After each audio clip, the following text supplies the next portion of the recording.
Self mastery means how you will master yourself, how you will know that you have mastered yourself. इसके लिए एक छोटी सी example वो लोग देते हैं. एग्जांपल ये कि समझे कि एक बंदा था, वो एक माउंटेन के पास रहता था और वो रोज़ यही चाहता था कि मैं उस माउंटेन को क्लाइंब करूँ. He wanted to climb that mountain. He always thought that how would it be to climb that mountain and how it would be to reach on the top and see what is on the top. तो उसने क्या किया कि उसने अपनी journey को continue कर ली. उसने जैसे अपनी जर्नी कंटिन्यू की तो he met the first traveler. हाँ, उसने जो है कि पहला बंदा उसको मिला. उसने कहा कि अपना एक्सपीरियंस मेरे साथ शेयर करो. How did you climb up the mountain and what did you see from the top. उसने कहा, उसने अपना एक्सपीरियंस शेयर किया. मैं अस्मा के कबर से एक शॉपर चाहिए. मैंने देख. अच्छा, उसने जो है आपके पास जैसे ही उसके पहले बंदे के पास वो पहुंचा, उसने कहा कि आप अपना एक्सपीरियंस मेरे साथ शेयर करें कि आपने ऊपर में पहुंच गए हैं तो आपने क्या देखा. उसने अपना फिर एक्सपीरियंस शेयर जैसे किया बंदे ने, तो उसने कहा कि the way he have describe that to me sounds very exhausting. मुझे तो बड़ा ऐसे एग्जॉस्टिंग सा. उसने कहा कि I need to find another way. उसने फिर कहा कि मैं ठीक है. वो चला गया. यहाँ पर आपके पास उसको एक और ट्रैवलर मिला. सो उसने एक और ट्रैवलर से पूछा कि how did you climb that mountain and what did you see from the top. तो उस दूसरे बंदे ने अपना एक्सपीरियंस शेयर किया. Still he was not determined which way to go. इस तरह आपके पास बहुत सारे ट्रैवलर से मिला. जब वो सब के साथ मिल गया तो फिर he made a decision. What did he made a decision? That as a lot of people have shared their past with me, and especially what did they see from the top, I don't want to climb there anymore. तो आपके पास कहते हैं जो life है, इससे हम लोग अब कंक्लूजन इस स्टोरी से क्या निकालते हैं? इस स्टोरी से वो ये कंक्लूड करते हैं कि हर बंदे को अपनी लाइफ की माउंटेन के टॉप पर पहुंचने के लिए अपने लिए एक स्पेसिफिक तरीका चाहिए. दूसरी बात कि there is information which can be shared with the words, but you can not share the clarity that what did you see, specially when you are on the top. क्योंकि कुछ चीज़ें जो आपके लिए ज़्यादा मैटर करती हैं, ज़रूरी नहीं है कि वो दूसरे बंदे के लिए भी मैटर कर रही हैं. कुछ चीज़ें जो आपकी लाइफ की हर्डल्स बन रही हैं, ज़रूरी नहीं है कि दूसरे बंदे की लाइफ में भी वही हर्डल्स हों. इसलिए अगर आप अपनी पीक पर आप पहुंच गए हैं तो आपके एक्सपीरियंस दूसरे बंदे के एक्सपीरियंस से चेंज हो. हर बंदे का एक्सपीरियंस दूसरे बंदे के एक्सपीरियंस से चेंज होता है. तो हर बंदे को अपनी लाइफ को सुधारने के लिए अपने लिए एक स्पेशलाइज्ड रास्ता चूज करना पड़ेगा, जिसमें उसके अपने डिसीजंस हों, जिसमें उसके अपनी विल पावर हो, जिसमें उसके अपने गोल्स एंड एस्पिरेशंस हों. ठीक है. अच्छा, अब कहते हैं कि जो भी आपके पास प्रॉब्लम्स आपके पास लाइफ में आती हैं, अब ये जो जितने भी आपके पास में सारे ट्रैवलर से मिलकर चला गया, हर एक ने अपना आपको प्रिंसिपल बुला रहे हो. चलिए मैं आपको चलिए जो भी जो है कि अंदर जो भी बंदा जो है आपके पास जा रहा था, जो भी बंदे से वो मिला, ठीक है, तो उस बंदे ने जैसे एक्सपीरियंस शेयर किया. तो ऐसे आपको लाइफ में बहुत सारे बंदे, बहुत सारी चीज़ें और बहुत सारी ऐसी हर्डल्स मिलेंगी जिनको आपको पास करना पड़ेगा. तो उनको पास करने का फिर हम कहते हैं कि 5 टाइप्स की हिंड्रेंसेस हैं आपके पास. 5 किस्म की मुश्किलात, 5 हिंड्रेंसेस को कहा जाता है, 5 रुकावटें, या we will say that 5 types of minds. अगर ये आप लोग आप समझ जाए ना तो आपको सारी की सारी चीज़ें जो है कि क्लियर हो जाएंगी. ठीक. सबसे पहले आपके पास जो हिंड्रेंस है उसको कहते हैं सेंसुअल डिज़ायर. सेंसुअल डिज़ायर आपके पास, जिसको कहते हैं हम नफसानी ख्वाहिश को कहा जाता है. ये आपके पास वो टाइप, हम कहते हैं कि माइंड की वो टाइप है, या आपके पास कोई ऐसी चीज़ है जो कि आपको पॉजिटिव इमोशन दे रही होती है, जिसको आप देख रहे होते हैं ना और आपको उसकी तरफ से पॉजिटिव इमोशन मिलता है. ये कोई बंदा भी हो सकता है, ये कोई चीज़ भी हो सकती है. ठीक. ये कोई कोई भी आपके पास, इट कैन बी एनीथिंग और it can be any person, it can be any situation, sensual desire के। अच्छा, ये 5 गेट्स मैंने लिखा कि आपके पास ये जो आपकी बॉडी के 5 गेट्स हैं उनसे आपके पास अंदर पहुंचती है, जो हम जिनको 5 सेंस ऑर्गन्स कहा जाता है, ठीक है। यानी सीइंग, ठीक, seeing, hearing, smelling, testing and touch जो है, या फीलिंग जिसको आप बेसिकली बोलेंगे। तो ये 5 गेट्स हैं आपकी बॉडी में। तो ये अब समझें, you are going along the mountain and you have to reach your goal, मगर आप क्या देखते हैं कि बहुत ही खूबसूरत जगह है, खूबसूरत लोगों से भरी हुई है, ज़बरदस्त खाने हैं, सारी की सारी चीज़ें बहुत ज़्यादा ज़बरदस्त हैं, और आप वहाँ पे लॉस्ट हो जाते हैं। तो पहली हिंड्रेंस क्या है? Sensual desire. कोई भी ऐसी चीज़, कोई भी ऐसी सिचुएशन जो आपको पॉजिटिव इमोशन दे रही, और आप वहाँ पर जाके ना रुक जाते हैं। हमने ये कहा था कि आपको क्लियरिटी नहीं, आप क्लियरिटी का एक्सपीरियंस शेयर नहीं कर सकते, तो ये चीज़ आप एक क्लियरिटी के एक्सपीरियंस को पकड़ देती है, जो आपको क्लियर सोचने नहीं दे रही होती है। क्लियरिटी का जो एक्सपीरियंस है आप उसको नहीं कर रहे। तो क्लियरिटी क्या है? बेसिकली हम क्लियरिटी क्या कहेंगे कि जब you can see clear into your relations, जब आपको खुद पता हो कि मैंने अपने लिए क्या फैसला करना है, जब आप अपने लिए खुद सही फैसला कर सके, जब आपको ये पता हो कि मेरे लिए क्या अच्छा है, मेरे लिए क्या बुरा है, जब आपको दूसरे बंदे की राय से कोई मतलब ना, क्योंकि आप अपने लिए खुद ज़्यादा बेहतर जान रहे हो। दैट इज़ क्लियरिटी कि मेरे लिए क्या बेहतर है, मुझे दूसरे से नहीं पूछना कि क्या मेरे लिए बेहतर है, क्योंकि मुझे अपने लिए खुद सेट करना है कि मेरे लिए क्या बेहतर है, मैंने कहाँ जाना है। तो जो पहली आपके पास हिंड्रेंस है सेंसुअल डिज़ायर, तो हमने कहा कि जब आप इससे गेट आउट नहीं कर सकते तो ये ऑब्सेशन बन जाती है, जुनून। मैंने आपको पहले भी कहा है, ये कोई बंदा भी हो सकता है, ये कोई सिचुएशन भी हो सकती है, और ये आपके पास कोई चीज़ भी हो सकती है। अगर वो आपकी ज़िंदगी में इतनी इम्पोर्टेंस में वो आ गई है और आप उससे बाहर नहीं निकल सक रहे हैं, तो सबसे पहले हिंड्रेंस में आप फंस गया, आपका माइंड। ठीक है मैम, सारी शाह बेशक पानी पी रहे। दूसरी आपके पास जो हिंड्रेंस है उसको कहते हैं इल विल। इल विल आपके पास बेसिकली कहते हैं कि कोई भी ऐसा, ये एक टाइप का माइंड है, समझे, कि कोई भी किसी चीज़ के, वो कोई भी चीज़ जो कि आपको नेगेटिव इमोशन दे रही है, एक नफरत, नेगेटिव इमोशन, एक यानी कि आप उस चीज़ को बर्दाश्त नहीं कर पा रहे, आप उस चीज़ की वजह से बहुत ज़्यादा तंग हैं, आप यानी कि आप उस चीज़ जो आप उसको देखना भी नहीं चाह रहे। फिर मैं कहूँगी, it can be a person, it can be a thing, और it can be any situation. फिर कहते हैं आप माउंटेन पे ऊपर चढ़ रहे हैं, ये बिल्कुल ऐसा ही है कि आप माउंटेन पे जा रहे हैं and it starts to rain, but you don't like rain. You discover that roads are bumpy, but you don't like bumpy roads. Mountain पर चढ़ने के लिए आपके पास एक दरिया है, you have to cross the river, but you don't like water, you don't like swimming. Still what you have to do, you have to let go of the ill will, otherwise you are trapped in the second hindrance that is called as ill will. समझ रहे हैं मेरी बात? तीसरी आपके पास hindrance, तीसरी hindrance को कहते हैं heaviness of the body, dullness of the mind. heaviness of the body, dullness of the mind. जो तीसरी आपके पास हिंड्रेंस है, ये वैसे ज़्यादातर अगर लोग देखें इसमें ट्रैप हुए होते हैं, मगर अब इन स्टेट्स ऑफ माइंड का अगर लोग समझ जाए ना, तो मैंने कहा कि आप पूरी लाइफ को बड़े आसानी से अपने आप को सेल्फ मास्टरी में आप अपने आप को लेकर आ सकते हैं।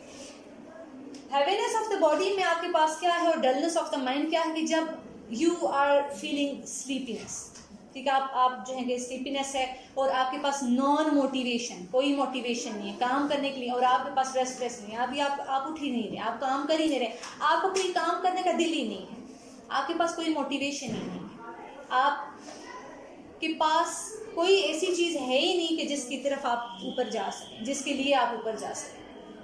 तो ये तीसरी आपके पास आती है कि हैवीनेस एंड डलनेस होगी बहुत स्ट्रॉन्ग है। जब आपके पास कुछ करने को नहीं होता है ना तो आप बिल्कुल निकम्मे हो जाते हैं, आपके पास कोई मोटिवेशन नहीं होती, आपकी बिल्कुल रेस्टलेसनेस किस्म की कंडीशन है आपके पास, और आप बिल्कुल भी आगे नहीं जा पा रहे होते क्योंकि आपको इस सिचुएशन में भी क्लियरिटी नहीं होती है। बहुत सारे लोग होते हैं ना, आपके पास जॉबलेस घर में बैठे होंगे, हज़ारों और काम है जो आप कर सकते हैं, मगर वो कहेंगे हमें समझ ही नहीं आ रहा कि हम क्या करें, हम ये करें कि हम वो करें, हम ये करें कि हम वो करें। हालांकि हज़ारों काम दुनिया में काम करने के लिए पड़े, करने वाले जो होते हैं ना वो बहुत कुछ कर लेते हैं। वही कासिम अली शाह की मैं स्पीच सुनी थी, वो ये कह रहे थे कि कूड़ा उठाने वाला बंदा स्कॉलरशिप लेके वो अमेरिका चला गया। सबसे ज़्यादा तो आपके पास एक्सक्यूजेज उसके पास होनी चाहिए थी, और वो पूरे से पेजेस उठाता था और वो बुक्स जो फेंकी होती थी लोगों ने तो उससे अपनी लाइब्रेरी उन बुक्स की बनाई हुई होती थी और वो उनको पढ़ता, और वो इतना लाइक होकर तो करने वाले सारा कुछ कर लेते हैं। फिर आपके पास जो है चौथी, आपके पास जो हिंड्रेंस है, आपके पास जो चौथे टाइप के माइंड की हिंड्रेंस है तो उसको आपके पास कहते हैं रेस्टलेसनेस। रेस्टलेसनेस बेसिकली कहते हैं जो एक अनसेटल्ड माइंड होता है। अनसेटल्ड माइंड जो एक चीज़ के ऊपर डिसीजन नहीं ले सक रहा होता, ज़्यादातर वो एक जगह पे सेटल ही नहीं हो सक रहा होता। इसको मंकी माइंड भी कहा जाता है। कभी वो छलांग यहाँ मारता है, कभी वो छलांग यहाँ मारता है, मैं ये करूँ मैं वो करूँ, मैं ये करूँ कि मैं वो करूँ। तो आपके पास कहते हैं कि सेटल किधर हो, कहाँ पे सेटल हो।